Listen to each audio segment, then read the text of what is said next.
Hello, Andy Klaus with Vortex Weather Insurance, and this is another one of our whiteboard weather insurance topics. Today we're going to talk about setting your insurance limit within a rain insurance policy.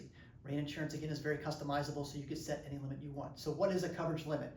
That is the amount that you're going to get paid if the recorded rain in your policy is met or exceeded.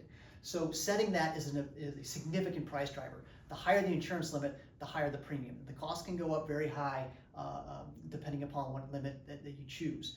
Now, with your event, you could have, the potential to lose 50,000, 100,000, whatever that may be. You don't have to insure the full value.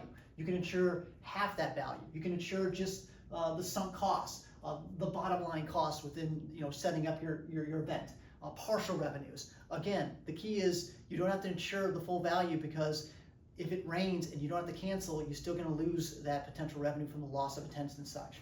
This gets into the next point: is this is not a cancellation policy.